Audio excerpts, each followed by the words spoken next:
You will hear a new student, Stefan, talking to an assistant, Anna, at the student union about his membership. You now have 30 seconds to read questions 1 to 6.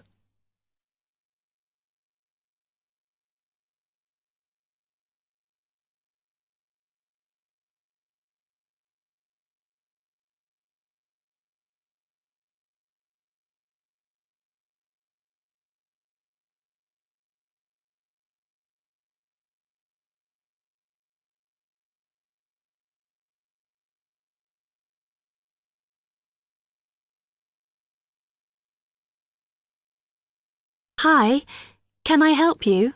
Yeah, I hope so. This is the first time I've been down to the union.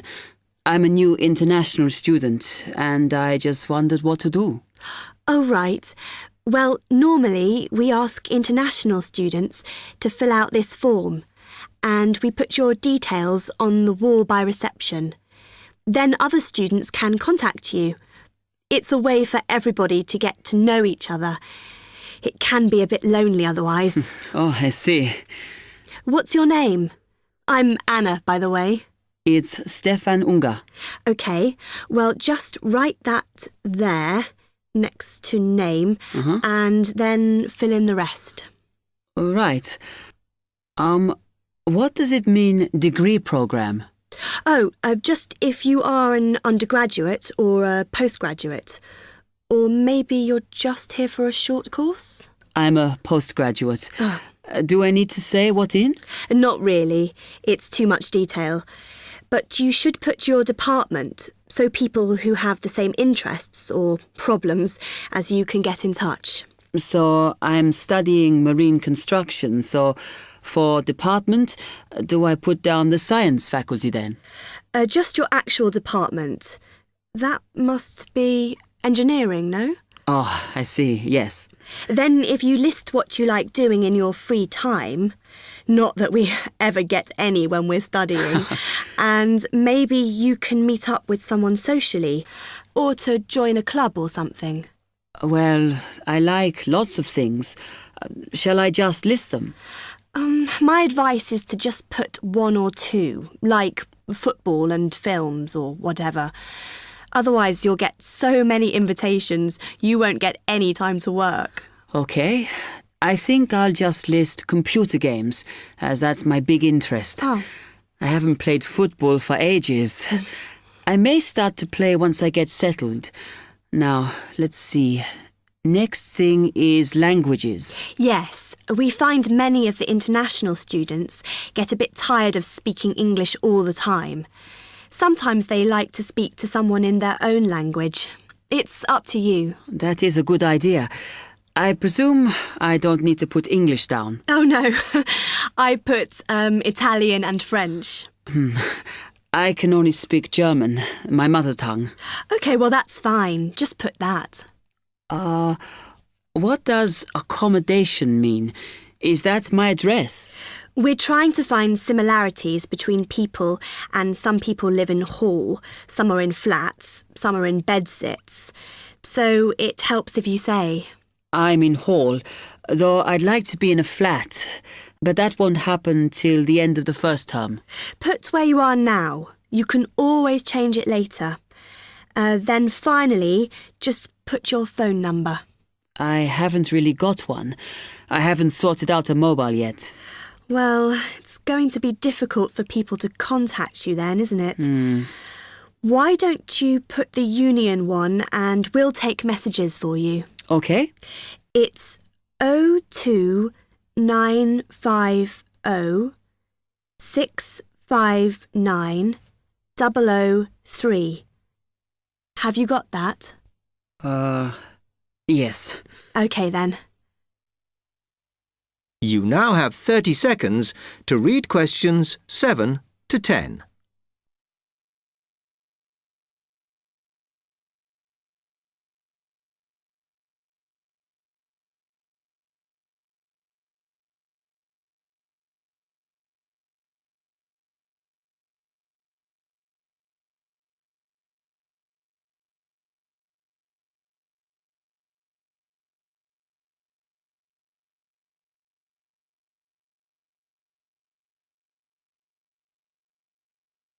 Oh, I had a couple more questions about the services you've got here. It says there's a photocopier here. Yes, you need to get a card from the shop, and then it's available to all students in the mornings. The union uses it after 1 p.m. Okay. I see also the union organizes loads of events. Are they always held here in the union building? It looks big enough. If you're interested in something, you should check the poster or our website. In fact, we normally use the Round Theatre, opposite the conference centre for most events, because the sound system is better. Right, I'll do that. Also, I wanted to hire a van. Can I do that through you? No. You need to present a case, really. They're not just available for hire to anyone. The president said we have to limit who is allowed to hire them. The person you need to see is the transport secretary. She's on the 2nd floor. Okay, thanks. The other thing is, are all the discounts we get with our union card listed on the back of the card? I thought there might be more. No, that's it, I'm afraid. Mainly books, clothes and music. Though we are currently negotiating to get one on newspapers, so that should be valid from next term. Okay, thanks a lot for your help.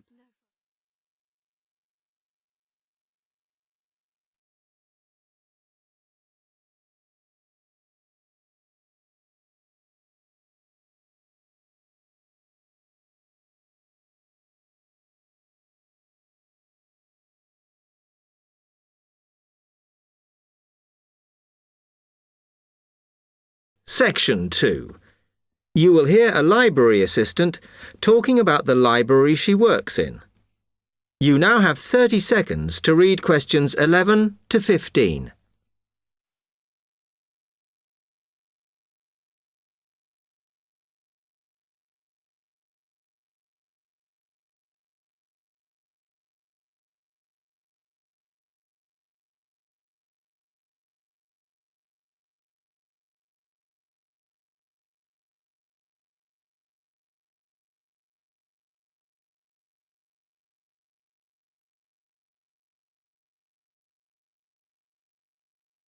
Hi, can I help you? Yes, I wanted to join the library. Okay. First of all, let me show you round the library and explain a few things for you. Okay, now we're here at the main entrance. You can see the reception, which is where you bring back and take out books. And also, we can order books and answer your questions there. Next to the reception, where you can see those old desks, is where we keep the magazines, because you can sit down and read there. They're divided into sections for sciences, geography, arts, etc. Then, at the back of the library, you can see the section for old books. Next to that is where the books proper start. That used to be the science section, but now on those shelves you'll find the art section. We had a big reorganisation in the summer, which I think has made it clearer. The numbering is standard, so you should be able to find what you want quite easily. However, if you can't find something, it probably means it's been borrowed. Okay, then in the corner next to the reference section is where we thought it was quietest and away from the phones and printers and things, so we've put the study desks there. They all have computer access if you need it for your laptop. We do ask that you don't just read magazines there, though. Okay, then there's the reference section, where you can look up the files. Then, as we come back to the main entrance, is the next section, where we used to have the languages. It got very busy and noisy, so when we moved everything round, we decided to put the law books here. Also, because it's a smaller section, it fits quite well here. Okay then, we're back at the main entrance. Over there, by reception, there's a door that goes to the extension, And we have further sections, such as languages and study desks through there. So you could have a look round when we've finished. Then, just between reception and the door here, is where we decided to put the computers. But the computer magazines are in the magazine section, as we found too many went missing here. Okay, is that everything? You now have 30 seconds to read questions 16 to 20.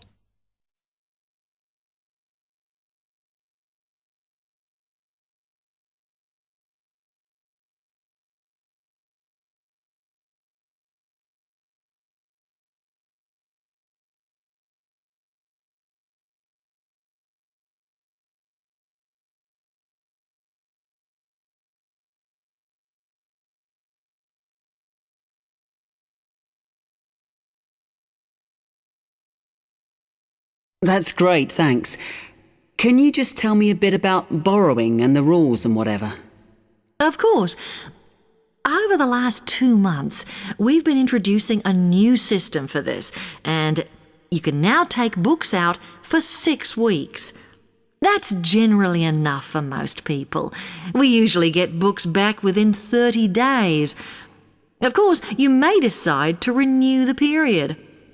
You used to have to come in to get the book stamped because we don't like doing it over the phone, as there's no record of it. But now you can do all that via email. Oh. If you do forget to renew, then we do make a charge, I'm afraid. That helps our costs, of course, but we do insist on it. The good news is that there is only one charge. I know some libraries charge £1 for 1 week and then it goes up with each week it's late. We ask for £1.50 as we think that's high enough to stop people being overdue. The other thing you may want to know is what you do about books that are not on the shelves. We do have a system for reserving them. All you have to do is fill in a yellow form behind those blue ones on the desk and give it to someone at reception. We'll let you know when it comes in. Also, sometimes you will need a journal article that we don't have but can get from other libraries. So we offer an ordering service if you need it. Now, if you'd like to fill in this form here.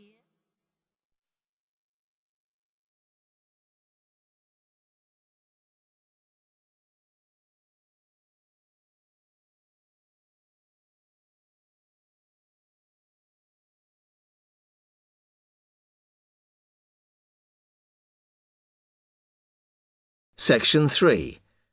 You will hear 2 students, Ramil and Kirsten, discussing presenting a paper at an architecture conference. You now have 30 seconds to read questions 21 to 28.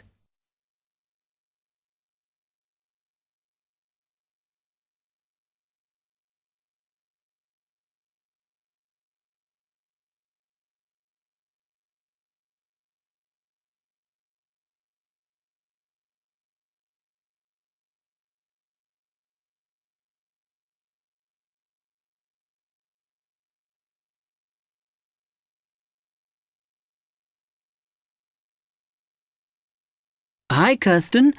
Have you heard about that architecture conference in Oxford at the end of the year? Yeah, I saw the leaflet on the notice board.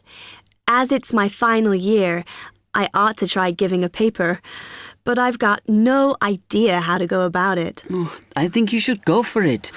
I did one last year. It's quite straightforward. First of all, you need to see what the conference themes are. You know, what topics they're covering. You can do that by looking it up on the website. You need to submit a paper that falls into one of the categories they give you. Oh, that may give me some ideas. Then, while you're doing that, you should also have a look at the information on how to submit your paper. The rules, if you like, such as the length. It's important you follow those. I see. And then I suppose the next stage is to start writing it up. I'd like to use it as an opportunity to propose some future work, but I understand it must be based on current work. Still, there's plenty to choose from. It makes sense to do something that I'm more familiar with. Yes, and the other thing is, when you've written it up, then go back and look at your data carefully and make certain that you've presented it in a format that is standard for your subject. Remember, people have to absorb information very quickly while they're listening. Don't make it too complicated. Okay, well, I reckon that'll take me about a month to get that sorted. Then the next thing I have to do, I guess, before I send it off to the conference organizer, is give the whole thing to the events officer so that he can look through it and see if it all makes sense and is okay. Yeah. Remember to warn him that it's en route so he can fit it into his schedule. Oh. Then you're done, really. All you have to do after that is to go through it and sort out any changes you need to make. Then finally, you can submit it. You can do that online. Phew, good. Then I just wait to hear, I suppose. How long does that take? It depends, but usually about 6 weeks. Oh. When you hear if your paper has been accepted, then at that stage, it's worth giving them a list of any technical things you need when you actually give the talk. A screen or video players or that sort of thing. Okay, but that's a long way off. And I know that if my paper is accepted, then at that stage, I have to give them a short text about myself and my academic background so that they can put it in the brochure. Famous at last. Yeah. You now have 15 seconds to read questions 29 to 30.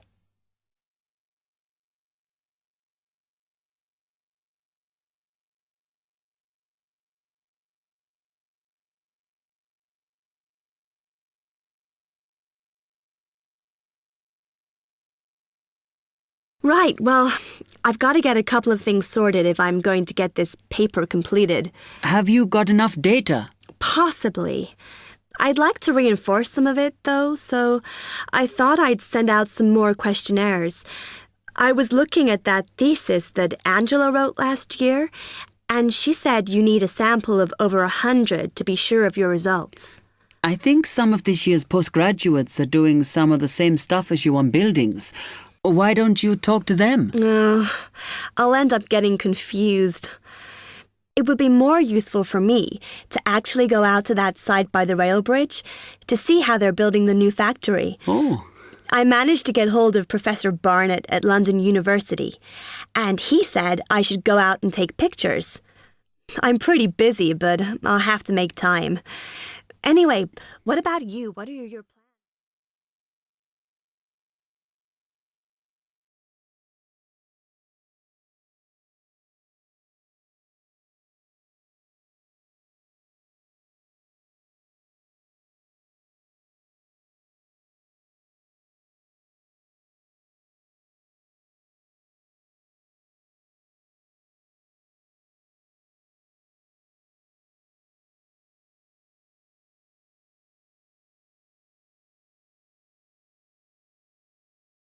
Section 4. You will hear part of a lecture on the current and future use of mobile phones. You now have 30 seconds to read questions 31 to 35.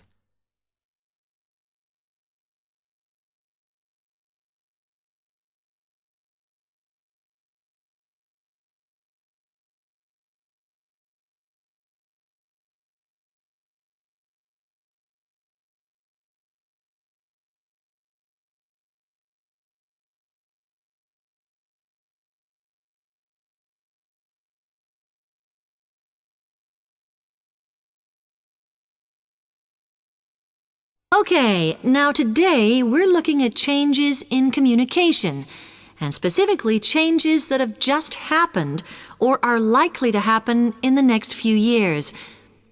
Key to this is the mobile phone, which is increasingly being seen as an all-purpose system rather than just a phone.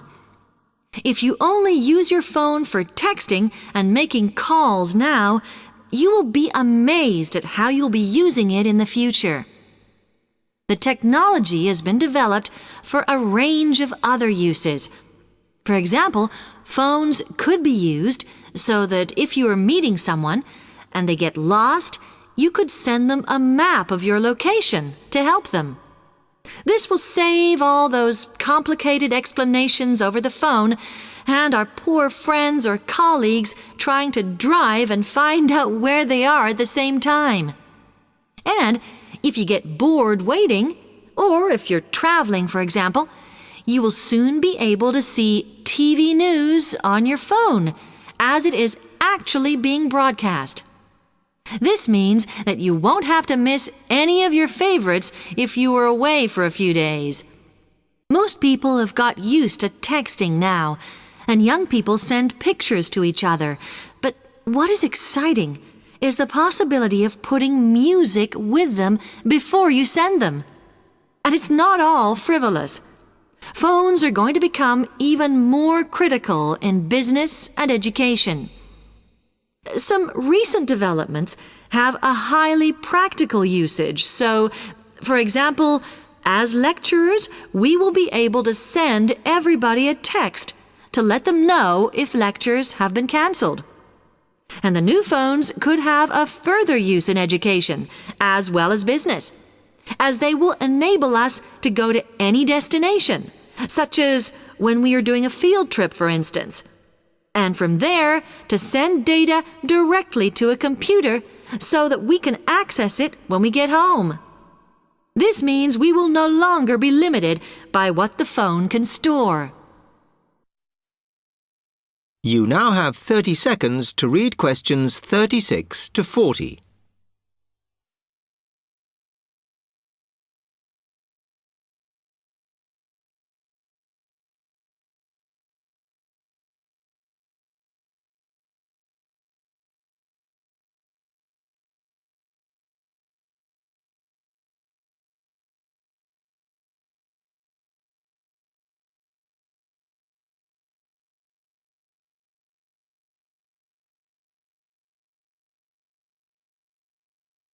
And it's interesting to look at the different ways that men and women use phones now, as that does affect how the technology will develop. Some research has been done on how people use phones, and some of the results are surprising. One of the increasing usages of mobile phones is to get all sorts of data, such as phone numbers, the weather, train times, etc. And while there's been an attempt to set up connections with things that women might be interested in accessing, it is overwhelmingly men who do this. But what about the traditional use of a phone? To speak to people? I suppose we would predict that it is mainly women who use phones as a method of contact for friends and family, but, in fact, the genders exploit this facility equally. I've spoken about the increased business usages that phones will offer, and I suppose we would associate this usage with men. The survey picked up, though, that women are often working from home or catching up with work in the evenings, so they use phones in this way as much as men do. Most of us are aware we can store photos on our phones. It's an ideal method of capturing a moment wherever you are. Women tend to be the group that keep photos on their phones, but it seems that men use their phones to actually take pictures much more than women do. And of course, all this knowledge affects the marketing that the companies will do in order to sell